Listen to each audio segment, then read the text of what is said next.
Hello everyone, welcome to Bengali nursing learner. আজকে একটা important topic নিয়ে আলোচনা করব। তোমরা অলরেডি থাম্বনেল দেখে বুঝেই গেছো, rash, renin angiotensin aldosterone system. তোমরা যদি ভিডিওটা পুরোটা দেখো, আশা করি তোমরা ক্লিয়ার হয়ে যাবে যে কোথা থেকে কিভাবে কি হচ্ছে। এটা খুব ইম্পর্টেন্ট একটা টপিক, তাই একদম স্কিপ না করে পুরো ভিডিওটা দেখবে। তাহলে চলো দেরি না করে শুরু করা যাক।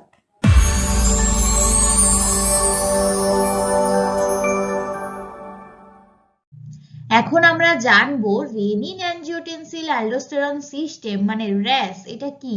এটা হলো একটা হরমোনাল সিস্টেম যেটা কিনা ব্লাড প্রেশারকে কন্ট্রোল করছে। এবার এই যে ব্লাড প্রেশার হয়তো কখনো কমে গেল, তখন কিভাবে এটা বাড়াচ্ছে সেটা আমরা দেখব পুরো ভিডিওতে। While baroreflex is short time response to any sudden changes in blood pressure. Cardiovascular সিস্টেমে তোমরা নিশ্চয়ই পড়েছো ব্যারোরিসেপ্টরের কথা। তারা কি করে, কোনো যদি সাডেন চেঞ্জেস হয় ব্লাড প্রেশারে সেটাকে তারা কন্ট্রোল করে। কিন্তু এই যে র্যাস মানে রেনিন অ্যাঞ্জিওটেনসিন অ্যালডোস্টেরন সিস্টেম, এটা কিন্তু লং টার্ম রেগুলেশনের জন্য রেসপন্সিবল হয়। এই যে র্যাশের কথা বললাম, সেখানে কে মেন ভূমিকা পালন করছে? রেনিন। এবার এই যে রেনিন, এই কি সবসময় রেনিন হিসেবেই থাকছে? না, এ কি হচ্ছে প্রো রেনিন হিসেবে কোথায় থাকে? এই যে জাক্সটাগ্লোমেরুলার যে সেল আছে এইখানে থাকছে প্রো রেনিন হিসেবে। এই যে সেলগুলো দেখতে পাচ্ছ, এই সেলে থাকছে প্রো রেনিন ইনঅ্যাক্টিভ ভাবে। যখনই দেখা যাচ্ছে ব্লাড প্রেশার কমে গেছে, তখন কি হয়, ও ডিরেক্টলি রেনিনে কনভার্ট হয়ে যায়। তাহলে এইভাবে রেনিন তৈরি হচ্ছে প্রো রেনিন থেকে। কোথা থেকে? জাক্সটাগ্লোমেরুলার যে সেল আছে সেখান থেকে। নেফ্রনের জাক্সটাগ্লোমেরুলার সেল থেকে তৈরি হয় প্রো রেনিন, সেখান থেকে ডিরেক্ট এফেক্টে রেনিন তৈরি হয়।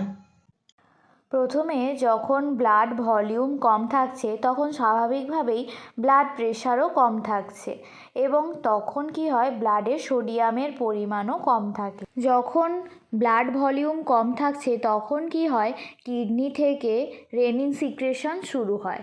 এবার এই যে রেনিন যেটা কিডনি থেকে সিক্রেট হলো, সে কি করছে, অ্যাঞ্জিওটেনসিনোজেনকে অ্যাঞ্জিওটেনসিন 1-এ কনভার্ট করে দিচ্ছে। এবার এই যে অ্যাঞ্জিওটেনসিনোজেন, এ কোথা থেকে সিক্রেট হচ্ছে? লিভার থেকে। এটা সবাই মনে রাখবে।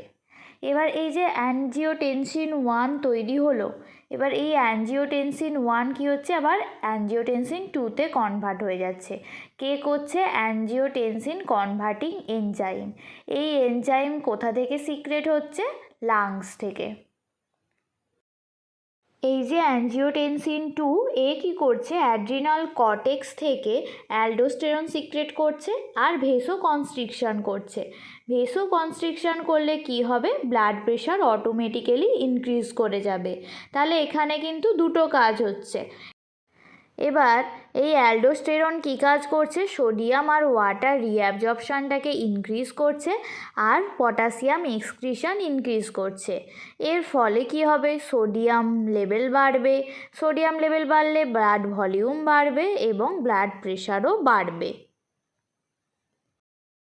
আমরা আগেই পুরোটা বললাম, তাই এখন একবার ফ্লো চার্টে দেখে নাও। প্রথমেই তোমরা জানো যে ব্লাড প্রেশার যখন কমে যাচ্ছে তখন রেনিন সিক্রেশন হচ্ছে।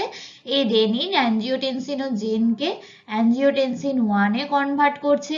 এই যে অ্যাঞ্জিওটেনসিন 1, এ আবার এসিইর দ্বারা অ্যাঞ্জিওটেনসিন 2-তে কনভার্ট হচ্ছে। এবার আমি বলেইছি অ্যাঞ্জিওটেনসিন 2 এর কাজ কি, দুটো কাজ, একটা ভেসো কনস্ট্রিকশন করা আর একটা অ্যালডোস্টেরন সিক্রেশন করা।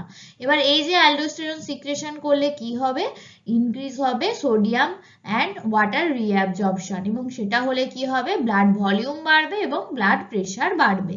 আর ভেসো কনস্ট্রিকশন হলে তোমরা সবাই জানো যে ব্লাড প্রেশার ইনক্রিজ হয়। কিন্তু এই যে অ্যাঞ্জিওটেনসিন 2 এর ভেসো কনস্ট্রিকশনের এফেক্ট এটা খুবই কম পরিমাণে, তাই এই যে অ্যালডোস্টেরন সিক্রেশন এটাই কিন্তু এর মেন ফাংশন। তাহলে বোঝা গেল র্যাস সিস্টেমটা এটা খুব ইম্পর্টেন্ট, পরীক্ষায় অনেকবার আসে, তাই সবাই খুব ভালো করে পড়বে।